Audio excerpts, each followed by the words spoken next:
Supor que o objetivo seja determinar se um imóvel encontra-se em São Francisco ou em Nova York. Em aprendizado de máquina, essa tarefa de categorizar pontos de dados é chamada de uma tarefa de classificação. Perfeito. Uma vez que São Francisco é uma cidade tipicamente montanhosa, a altitude de um imóvel pode ser uma boa maneira de distinguir as duas cidades.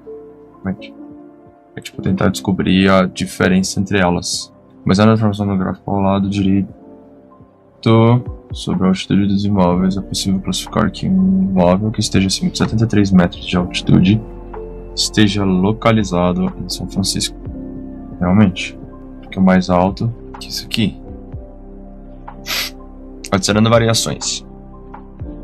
Adicionar uma outra dimensão, conseguimos mais variações. Por exemplo, em Nova York, o custo de um apartamento pode ser extremamente caro por metro quadrado. Com isso, ao visualizar a altitude e o preço por metro quadrado de um gráfico de dispersão, é possível distinguir imóveis localizados em uma baixa altitude. Os imóveis localizados em uma baixa altitude. Os dados sugerem que entre imóveis que estejam abaixo de 73 metros de altitude, aqueles que custam mais de $19 mil por metro quadrado estão localizados na cidade de Nova York. Dimensões em um conjunto de dados são chamados de recursos, fatores preditivos ou variáveis. O que é isso? Desenhando limites. É possível visualizar a altitude de 73 metros e o preço por... aqui a altura, aqui o valor. E o preço por metro quadrado. E observações como os limites das regiões no gráfico de dispersão. Os imóveis plotados em regiões verde e azul estariam em São Francisco e Nova York, respectivamente. Okay. Identificar limites em dados utilizando matemática é a essência da aprendizagem estatística. Isso é importante. Fica claro que será necessário informação adicional para distinguir imóveis que estejam com baixa altitude e preços baixos por metro quadrado. O que é isso aqui? O conjunto de dados utilizado para criar um modelo possui 7 diferentes dimensões. A ação de criar um modelo é também conhecida como treinar um modelo. No lado direito do gráfico pode-se visualizar as variáveis em uma matriz de dispersão para mostrar os relacionamentos entre cada parte de dimensão.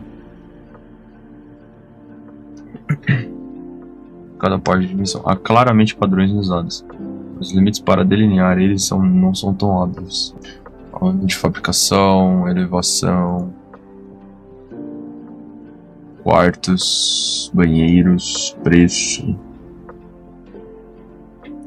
Finalmente, aprendizado de máquina. Localizar padrões em conjuntos de dados é onde a aprendizagem de máquina entra. Métodos de aprendizado de máquina fazem uso do aprendizado estatístico para identificar limites. Um exemplo típico de métodos de aprendizado de máquina são árvores de decisão. As árvores de decisão olham para uma variável de cada vez e trata-se de um método de aprendizado de máquina relativamente acessível, identificando melhor limites. Vamos ver o limite de altitude de 73 metros proposto anteriormente para ver como é possível melhorar a intuição inicial. Claramente isso requer uma perspectiva diferente. Ao transformar a visualização em histograma, é possível visualizar melhor como os imóveis aparecem frequentemente a cada elevação.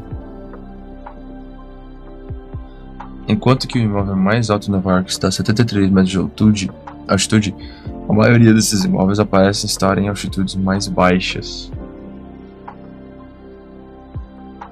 Uma árvore de decisão utiliza cláusulas if-then, ou seja, if-then no caso aqui significa o seguinte: se algo for verdadeiro, então faça algo. Tipo, é basicamente isso. If-then. Para definir padrões de dados. Por exemplo, if a elevação de um imóvel é maior que algum número pré-definido. Então, se a elevação de um imóvel é maior que algum número pré-definido, então o imóvel provavelmente está localizado em São Francisco. Aqui. Com 63% de chance de estar correto. Em aprendizado de máquina, ou seja, machine learning, são chamadas de... essas cláusulas são chamadas de bifurcações, forks em inglês, e são responsáveis pela divisão dos dados em duas ramificações baseadas no mesmo valor. O valor entre as ramificações é nomeado de ponto de divisão, split point. Imóveis localizados no lado esquerdo desses pontos são categorizados de uma forma, enquanto que os imóveis localizados no lado direito são categorizados perfeito. Então, tipo, a partir de 74 metros pra lá é tudo São Francisco e não precisa de bifurcação, se é esse o nome que a gente pode colocar. De 74 metros para cá, ou seja, menor, de 74 para baixo, pode ser São Francisco ou Nova York, e aí ele adiciona a bifurcação, que é essa aqui que ele acabou de falar. Aqui que ele acabou de falar. Se a elevação de um imóvel é maior que algum número pré-definido, ou seja, esse número pré-definido é 74, então o imóvel provavelmente está localizado em São Francisco. E aí ele fala aqui, o valor entre as ramificações é nomeado de ponto de divisão, ok? O ponto de divisão é a árvore de decisão na versão de um limite. Conflito de escolhas. Interessante. Escolher um ponto de divisão tem vantagens e desvantagens. Nossa divisão inicial, 73 metros, ou seja, de 74 para baixo, ou seja, 73. 74 a gente tira porque ele vai até 74, então tem que ser um a menos. Classifica aí corretamente algumas casas em São Francisco, como se fosse em Nova York. Ou seja, praticamente a metade dos palpites que foram dados por essa IA estão errados, porque ela não colocou mais parâmetros nessa parada. Observe, lembrando que a gente está tentando aqui descobrir, e nesse caso específico, né, é um exemplo só, mas tentando descobrir, mediante um dado elevado de casas, quais as casas estão localizadas em São Francisco, Estados Unidos, ou Nova York, também Estados Unidos. São duas cidades dos Estados Unidos. Observe a grande fatia verde no gráfico da pizza à esquerda, de pizza à esquerda. Esses são todos os imóveis de São Francisco que estão mal classificados. Estes dados são nomeados de falsos negativos. Perfeito, então todo dado que está errado mediante falta de dados, ou dados insuficientes, ou porque simplesmente foram mal colocados, são chamados de falsos negativos. No entanto, um ponto de divisão destinado a capturar todos os imóveis em São Francisco incluirá muitas casas de Nova York também. Ponto de divisão destinado a capturar todos os imóveis em São Francisco. Esses dados são nomeados falsos positivos. Pera, não entendi. Calma. No entanto, um ponto de divisão destinado a capturar todos os imóveis em São Francisco incluirá muitas casas de Nova York também. Esses são dados nomeados de falsos positivos. Então seria a outra metade dos dados, ok. A melhor divisão. Na melhor divisão a se conseguir, os resultados de cada ramificação precisam estar homogêneos ou puros.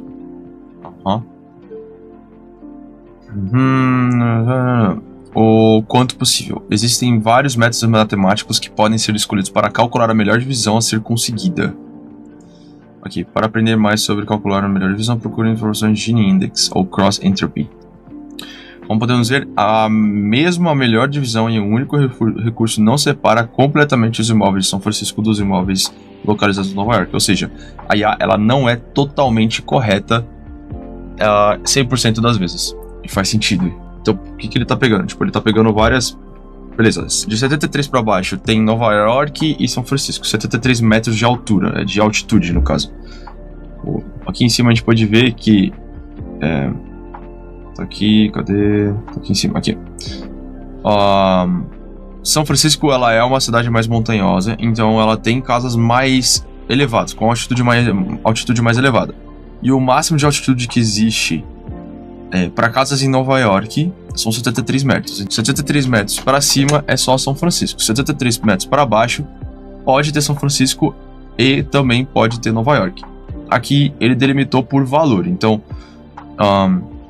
casas que estão abaixo de 73 metros e acima de 19 mil dólares, o aluguel, eu acho, se não me engano, são de Nova York. Não tem nenhuma casa em São Francisco abaixo de 63 metros de altitude que seja mais cara do que 19.116 dólares. E aí aqui ele bota mais alguns parâmetros, tipo assim, por exemplo, a data de construção, banheiros, quartos, o preço já tava, tipo, metros quadrados e assim por diante. Tipo, preço por metro quadrado e assim por diante. E aí aqui ele começou a bifurcar isso e dividir. Então, por exemplo, se a gente tem de 73 para baixo, a gente tem casas de São Francisco e de Nova York, então a gente vai pegar blocos. Então, por exemplo, você pode perceber que aqui, ó, desse bloco daqui, não sei se tá dando pra ver meu mouse, mas desse bloco daqui até esse bloco daqui, que é de 73 metros, só tem uma casa de Nova York. Então, ele divide em blocos para poder ficar mais fácil de escolher e saber qual que tá certo e qual que não tá. Boa noite, Andrei. Tranquilo, meu mano? Eu vou botar o chat aí na frente pra vocês conseguirem ver o que vocês estão falando. Então, calma aí. Aí ele falou dos falsos negativos, dos falsos positivos, a melhor divisão. Ok. Recursão. Para adicionar outro ponto de divisão, o algoritmo repete o processo anterior sobre os conjuntos de dados. Ok. Essa revisão é chamada de recursividade. E é um conceito que aparece com frequência nos modelos de treinamento. Então, por exemplo, o que ele faz? Ele pega os mesmos parâmetros que ele colocou antes e ele faz recursivamente para outros dados. Então, a gente tem aí uma massa de dados. E aí, mediante essa massa de dados, ele coloca os mesmos parâmetros que ele colocou antes e vai aprendendo conforme o tempo. Então, por exemplo, beleza, nessa massa de dados, 50% dos imóveis que estão localizados em São Francisco, eles estão, sei lá, eles foram construídos antes de 2010, mas depois de 1950. Então, ele pega esses caras e ele aprende isso e vai aplicar esse mesmo aprendizado, se a gente pode falar assim, em outra massa de dados que, no caso, vai vir mais pra frente. Legal, aqui, ó. A elevação. O ano construído. Aqui, a gente pode perceber mais dados de Nova York do que aqui. Nesse caso aqui, ele não tá falando qual é o ano, mas eu tenho certeza absoluta que ele pegou uma quantidade de anos, aí vamos botar uma década ou 2 décadas, indiferente qual década aí, mas e aí desses dados aí. A melhor divisão irá variar de acordo com o ramo da árvore, o qual está se observando. Perfeito. Para imóveis localizados em baixa altitude, o preço por metro quadrado gira em torno de $1.000 e $1.061, que é a melhor variável para a próxima instrução if then, ou seja, se então. Então, no caso aqui, por exemplo, em Nova York, o preço por metro quadrado é muito mais alto do que em São Francisco, então tá aí já outro modelo para se aplicar, que é a melhor variável. Para imóveis localizados em uma altitude maior, o preço gira em torno de 514. Então, tipo, tá vendo que é uma discrepância muito grande. Dá para usar isso como um modelo de aprendizagem. Eu só não entendi essa parada da árvore, tipo... conflitos de escolha, nossa primeira bifurcação... os limites eu entendi. Uma árvore de decisão utiliza cláusulas... Você pode me passar o link desse site depois? Claro, mano, eu vou passar agora. Calma. Por exemplo, se a elevação de um imóvel é maior que algum número pré-definido, ou seja, 73 metros, então o imóvel provavelmente está localizado em São Francisco. Beleza, essa bifurcação eu entendi. Então, ele vai bifurcando de acordo com as divisões. Ok, perfeito. São responsáveis pela divisão dos dados em 2 ramificações baseadas no mesmo valor. O valor entre as ramificações é nomeado de ponto de divisão. Ou seja, 73 metros de altitude é... 73 metros de altitude é onde estão os... é onde está o ponto de divisão, o split point. Perfeito. Imóveis localizados no lado esquerdo desses pontos são categorizados de uma forma, enquanto os móveis localizados do lado direito são categorizados de outra. Um ponto de divisão é a árvore de divisão. Ok, perfeito, até aqui ok. Só não entendi muito bem se falsos negativos, vamos lá. Observe a grande fatia verde no gráfico da pista à esquerda. Essas são todos os imóveis de São Francisco que estão mal classificados.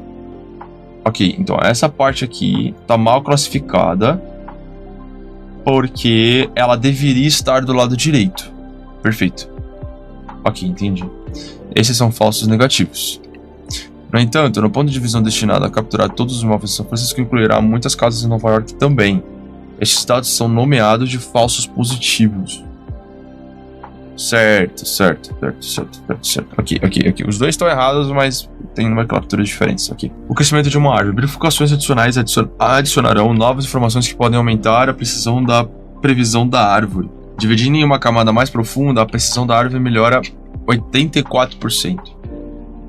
Você vai percebendo que, existe sempre uma... Quanto mais fundo você vai cavando dentro dos dados, mais diferença você vai encontrar nos dados. Os dados não mentem, meu amigo. Adicionar várias camadas a mais é possível alcançar uma precisão de 96%. Mano, não tem jeito. Os dados não mentem. Olha que louco. Tipo... Aqui embaixo já tá praticamente limpo, tá ligado? Praticamente 100%. É possível, inclusive, continuar a adicionar ramificações até as previsões da árvore serem 100% precisas. De modo que no final de cada ramificação, identificar os imóveis localizados puramente em São Francisco ou puramente em Nova York. O problema disso é que, tipo, por exemplo, quanto mais ramificado ele vai ficando, quanto mais pontos de divisão a gente adicionar, mais informações a gente vai precisar. Então, por exemplo, se a gente estivesse numa situação de informações escassas, como por exemplo um crime. Um crime você tem informações não tão precisas e escassas. Mais difícil vai ficando, porque você não tem informações suficientes para poder... Você não tem informações suficientes para poder você alimentar a árvore e criar pontos de divisão. Consequentemente, a porcentagem de acerto vai diminuindo também. Esses ramos localizados no final da árvore são nomeados de nós folha. O modelo da árvore de decisão construída vai classificar os imóveis em cada nó folha, segundo qual classes de imóveis sejam a maioria.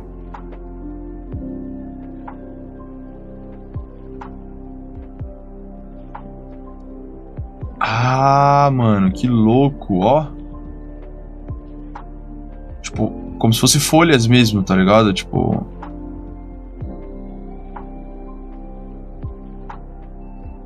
Nó... Louco demais. Frequência escolhe Nova York, executando cada ponto de dados por meio de ramificações. Cara, vamos pegar daqui de cima. Ó, elevação abaixo de 28 metros. São poucos que são de São Francisco, mas mesmo assim ainda tem. Então aqui ele faz um ponto de divisão, que é o quê? Preços abaixo de 11 mil, né, por metro quadrado vai para a esquerda, acima vai para a direita, perfeito. Ainda temos algumas paradas de São Francisco, mesmo abaixo de, tipo, 28... Lembrando, a primeira regra, abaixo de 28 metros de altitude, depois, acima de 11 mil... acima de 11 mil reais ou dólares, vamos botar como dólares mesmo, por metro quadrado, preço da casa, do venda do imóvel. Aqui ele bota mais um,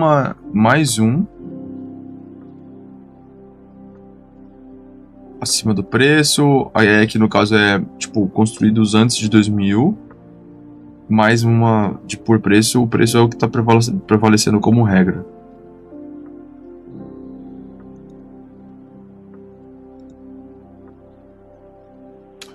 O modelo da árvore de decisão, não sei o que lá, tá, beleza, isso aqui eu já li.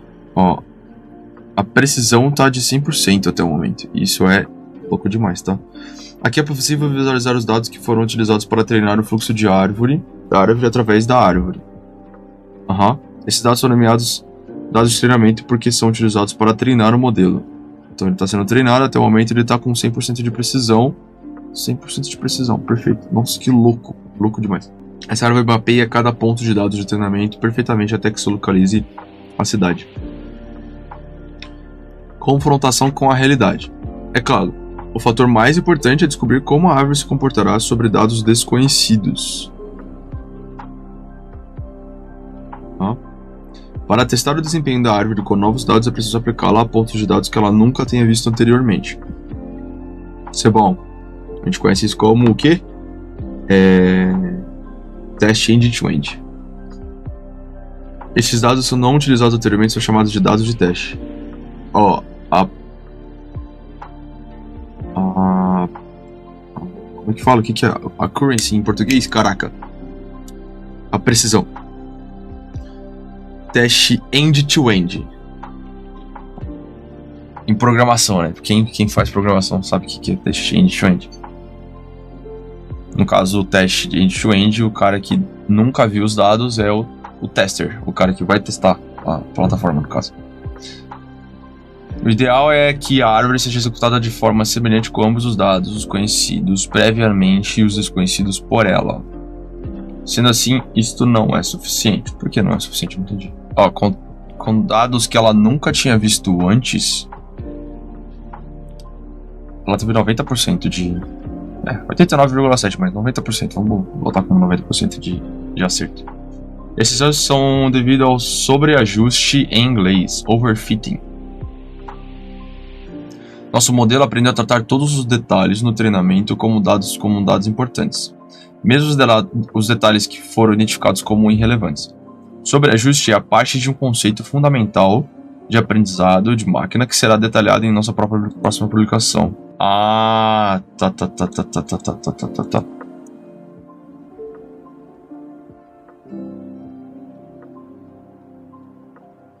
Entendi.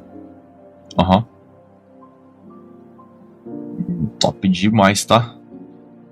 Eu vi uma parada que vai ajudar pra caraca, tá? Se liga. Tá, essa é a primeira deles, né? Como?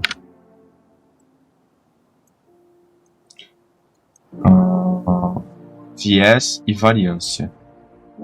Tá, eu não vou ver isso, que eu tô de saco cheio já. Eu quero fazer Kaggle. Home. Isso aqui é tipo assim, são várias competições de lógica pra te ajudar a aprender machine learning ou inteligência artificial e tal, etc.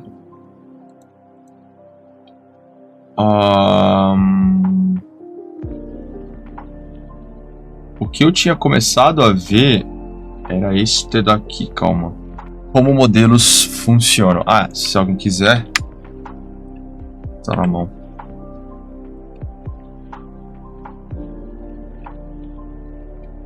Só ver se alguém...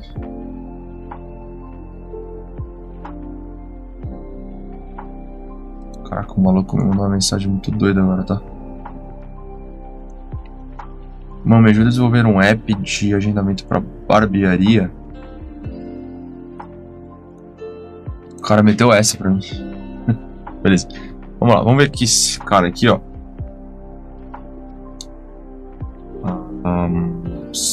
Assim, eu entendo inglês, mas eu acho que nem todos entendem.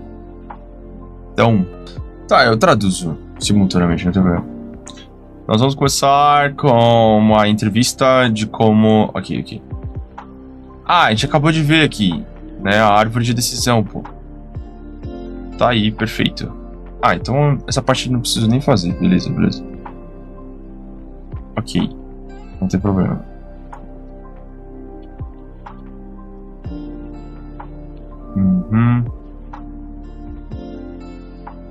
Aqui ele tem uns dados que podem ser utilizados. Nice. Ok. Cara, falar pra tu, é bem raso.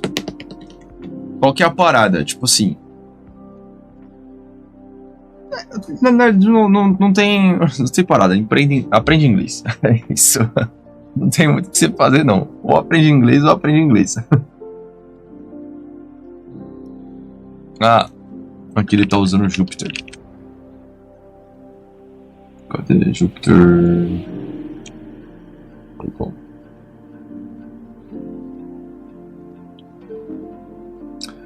Não é Jupyter. Caraca, cadê? Calma, eu tinha visto isso.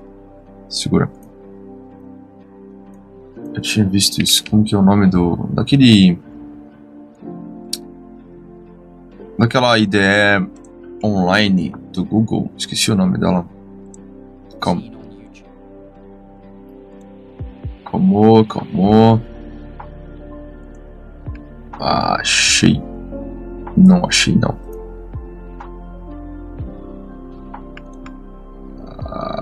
Não, esse aqui também não. Achei. Ah, tá. É Júpiter com Y. Ok, faz sentido agora. Não é Colab, é Júpiter com Y. Esse aqui, ó. Júpiter Python. Perfeito. É Júpiter. E não é do Google. Eu errei 2 vezes. Tudo bem. Try. Cadê? Jupyter Notebook. Esse cara aqui, ó.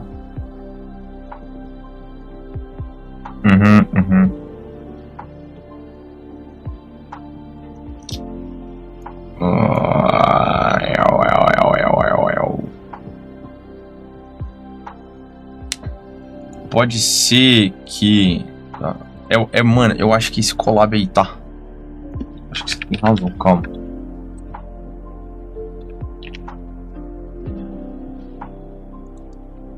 Deixa eu ver. Open Collab. New Notebook.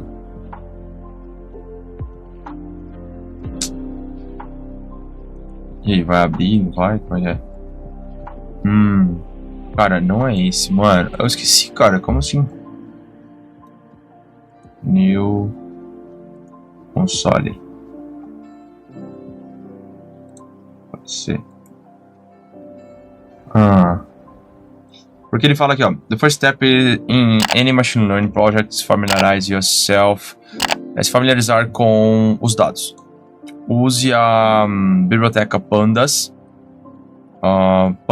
Pandas é uma ferramenta primária para todos os cientistas de dados quando forem explorar e manipular os dados ou dados. A maioria das pessoas abrevia Pandas em seu código com PD. Então, tipo, ok. Calma. Deixa eu ver uma coisa aqui. Eu tô quase fazendo isso no VS Code mesmo, tá?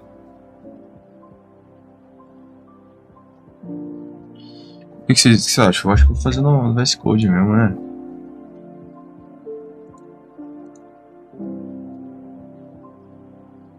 Aqui, ó. Perfeito, deixa eu ver. Import pandas spd.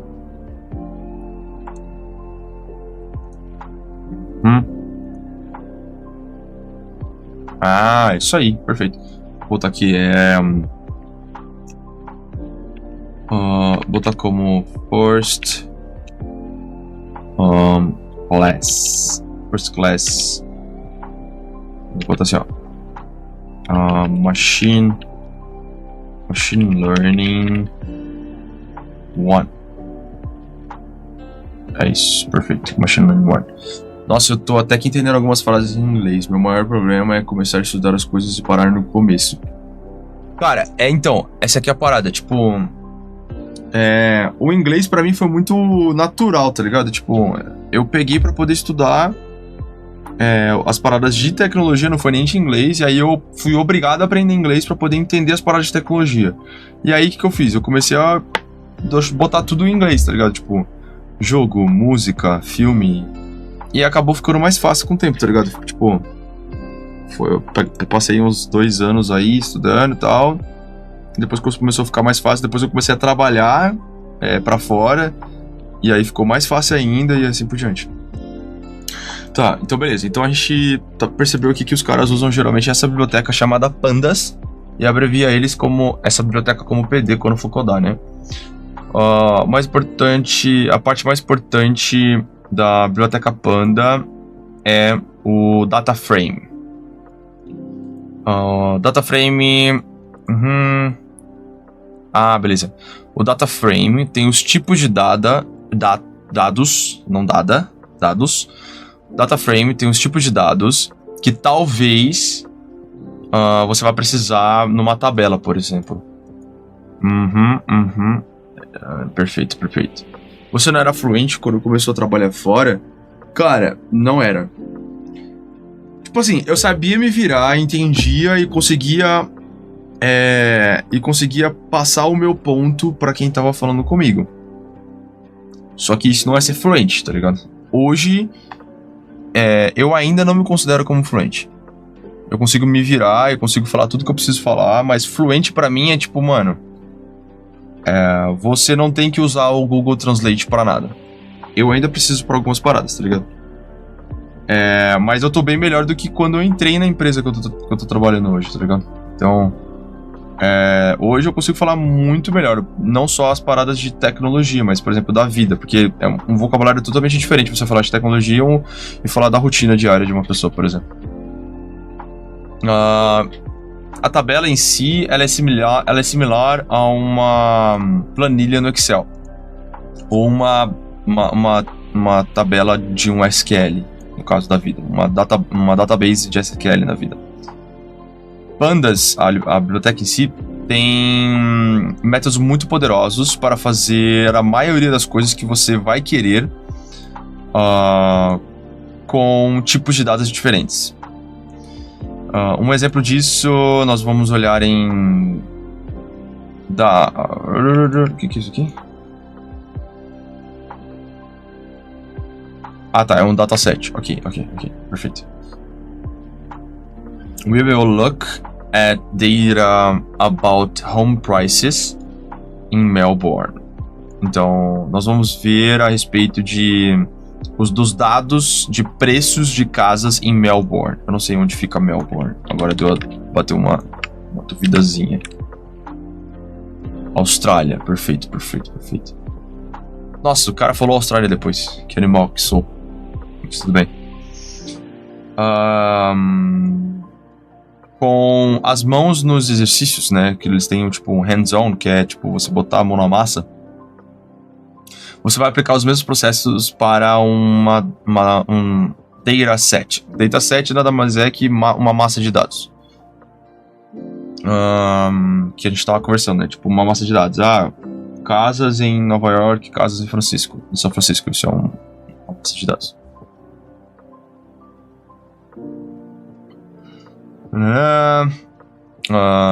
Você vai aplicar os processos para uma nova massa de dados que tem Iowa aqui. O exemplo de Melbourne tá no caminho tal. Esse cara aqui. Load and export the data with the following commands. Então, para explorar esses caras aqui, então, por exemplo, aqui ele tá falando, ele já tem os dados, uma tabela de dados em Excel, certo?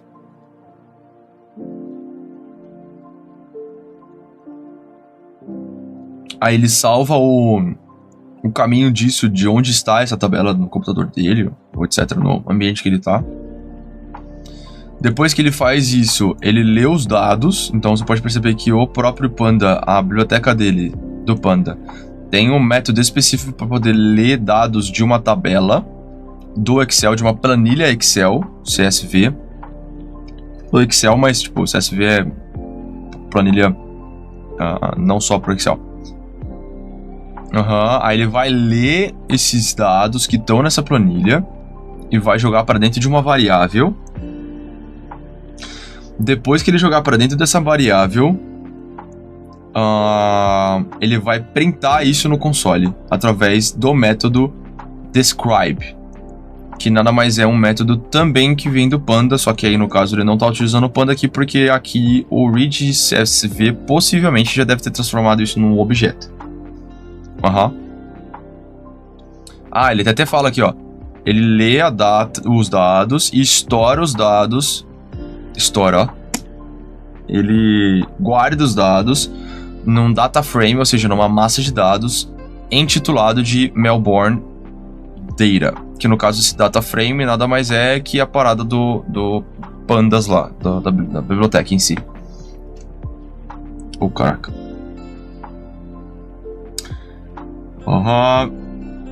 Ó, muito bom, então, muito bom. Então, quantidade de quartos. As quantidades de quartos de todas as casas é essa aqui. No estado dos dados, perfeito. A quantidade de dados... As quantidades de quartos em todas as casas dessa massa de dados é... os preços, tá? Aí no caso aqui ele tá botando 1 e mais porque deve ser bem caro. A distância, o código postal, quartos, metro quadrado de quartos, banheiros, carros e assim por diante, né? Todos os dados que temos dessas casas em Melbourne. Min. O que é esse min aqui? Será que isso aqui é tipo média? Média. Aí, tá vendo? Eu não sei, isso aqui eu não sei. Média, matemática em inglês. Average. Não é. É minha aqui, ó. Média. É isso aí. Isso aí. Minha média. Não sei o que é SDD. O padrão. Perfeito, perfeito.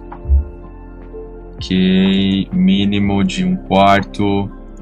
Então, de toda essa massa de casas que ele pegou, o mínimo de quartos que se tem na casa é 1. Perfeito. 25% das casas tem 2 quartos. 50% das casas tem 3 quartos. 75% das casas tem 3 quartos.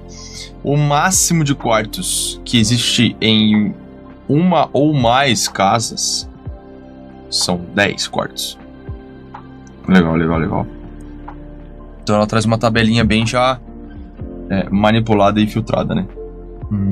O resultado mostra 8 números para cada coluna na sua massa de dados original. O primeiro número é a count, tá? Que no caso é a contagem. Mostra, por exemplo, quantos quartos se tem.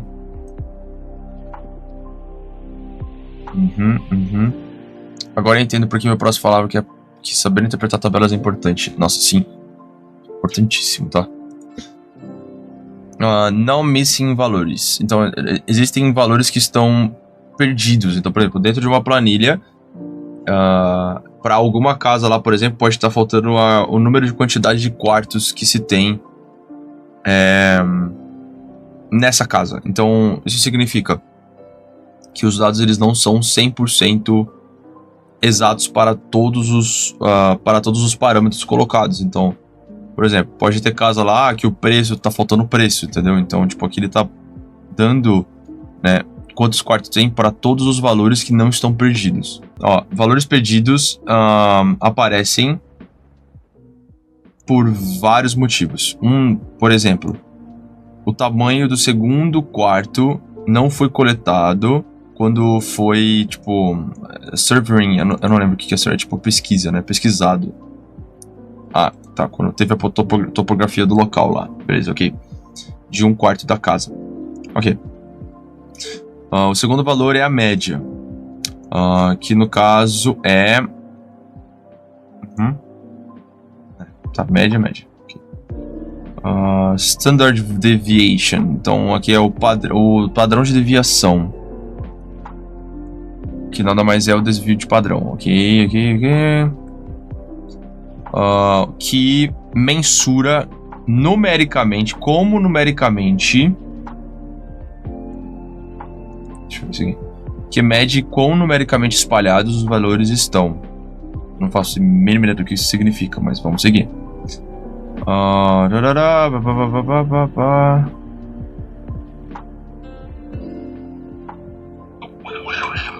Isso aqui eu já expliquei.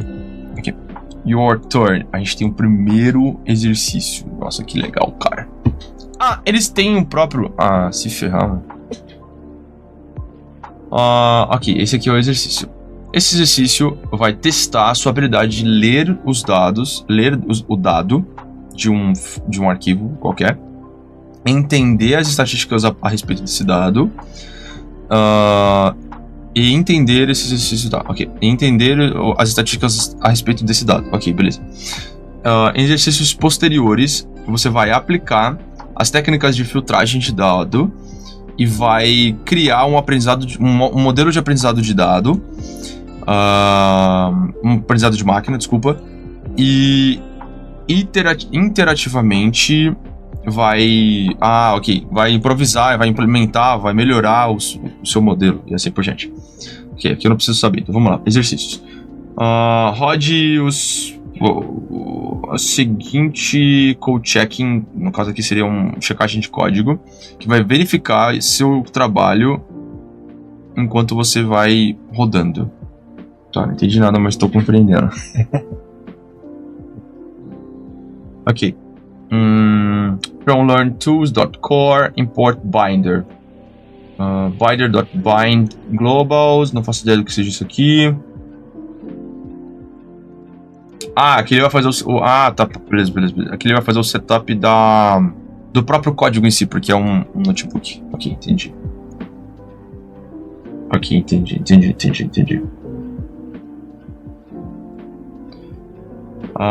Ok. Leia os dados de Iowa no arquivo que nós temos chamado home data. Beleza, então a gente tem um arquivo chamado home data que tem a planilha de dados de casas de Iowa e a gente precisa ler esses dados que estão nessa planilha. Então aqui nada mais é que a gente vai importar o pandas, que é a biblioteca, vai chamar ela de PD. Perfeito. Aqui ele vai ler Iowa file path, no caso aqui está lendo o arquivo CSV, que no caso nada mais é que a planilha Excel em si. Então aqui ele está lendo. Mentira, aqui ele não tá lendo não. Aqui ele tá salvando o caminho desse arquivo. Ok. Fill in the line below the reads to read the file into a variable home data. Aqui. Então aqui já é a nossa primeira coisa que nós precisamos fazer. Escreva na linha abaixo o código para poder ler esse arquivo. E coloque, né, e atribua essa leitura para a variável home data, que nada mais é que pd.read csv. Eu não sei se aqui ele tem ajuda. Como que era o nome do bagulho? Read csv, perfeito, esse cara aqui. .read csv Iowa file path. Perfeito.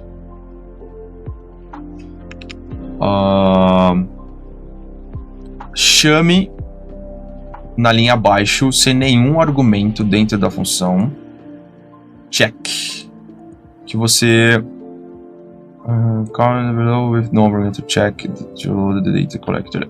Tá, aqui é para poder checar se eu escrevi certo o código acima. Eita, perfeito. Call the line below with no argument to check. Tá, não tem que colocar nada aqui. Se eu rodei certo a parada. Ok, entendi. Respect must call. Name step 1 is not defined. Tá, pô. Entendi. Sim?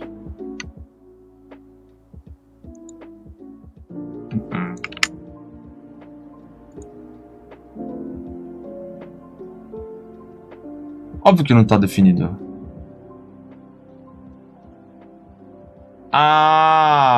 Esse código aqui tem que ser rodado. Faz sentido, porque esse aqui é o setup, tipo, pra poder... Para isso que serve essa parada. Aqui. Aqui eu já posso... correto. Então essa parte aqui tá correta. Eu li corretamente. Aqui essa função aqui é só para poder checar se eu tô fazendo certo ou não.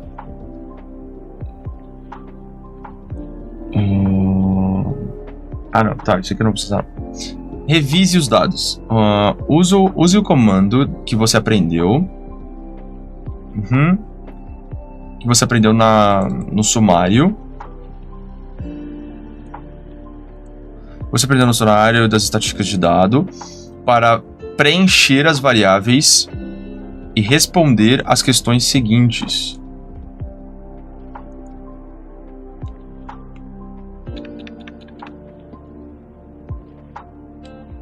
Printar. Ah, é verdade. Aqui ele mandou aqui, ó. É describe o nome. Para eu printar os dados, é isso aqui. Cadê? Isso aqui. Ponto. Describe. Perfeito.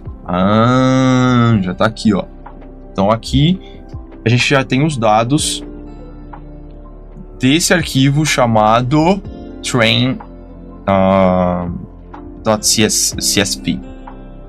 Perfeito. Aí ele printou a tabela aqui, ó. Legal. Qual é a média do tamanho do lote? Tá, deixa eu ver aqui. Lote. Cadê o lote?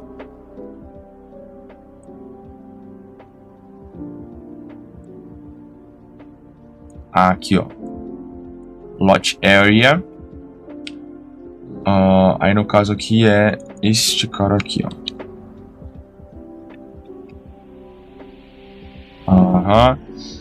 Se fosse hoje,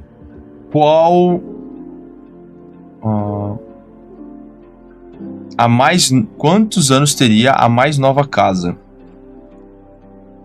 Current year, the date in which it was built. Então aqui, ó, cadê? Year build. A mais nova casa seria 2010. Aqui. Então aqui ele tá perguntando, se fosse para hoje, quantos anos teria a mais nova casa? Então 2023 menos 2010 teriam 13 anos.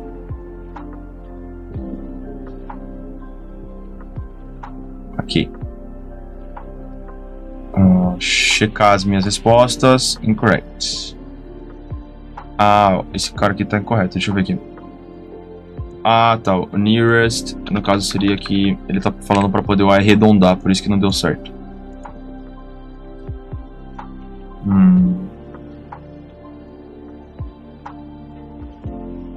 Why?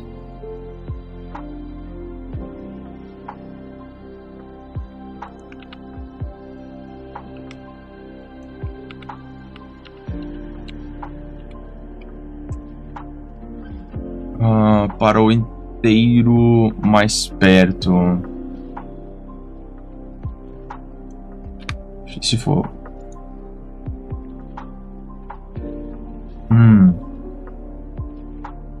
Tá errado. E se for 17?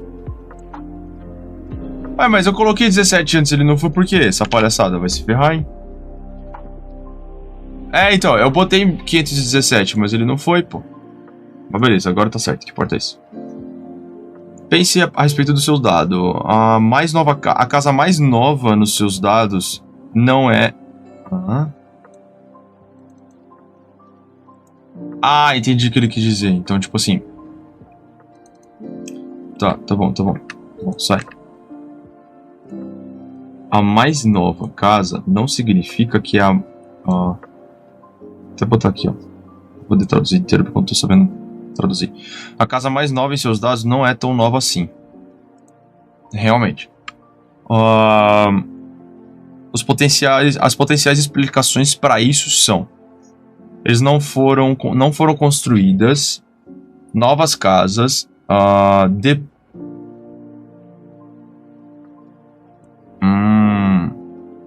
ok.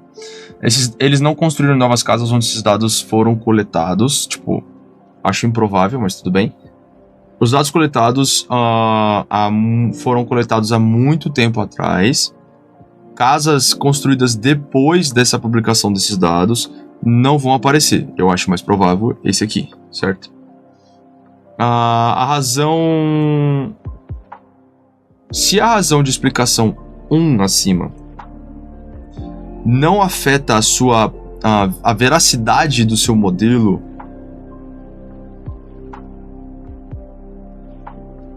a explicação 1, ou seja, que não foram construídas novas casas, ela afeta a veracidade do seu modelo. Veracidade eu acho que não é a melhor palavra, mas vou botar aqui, ó. Afetam a confiança, perfeito. Afetam a confiança no modelo que você construiu com esses dados. E se for a explicação 2, eu acho que o que menos afeta é o 2, perfeito. Como você poderia cavar nesses dados para buscar uma explicação mais plausível? Top demais. Aí aqui já tá na lição 2. Mano, eu baixei um... É isso. Vamos jogar. Eu cansei essa aula por hoje. É isso.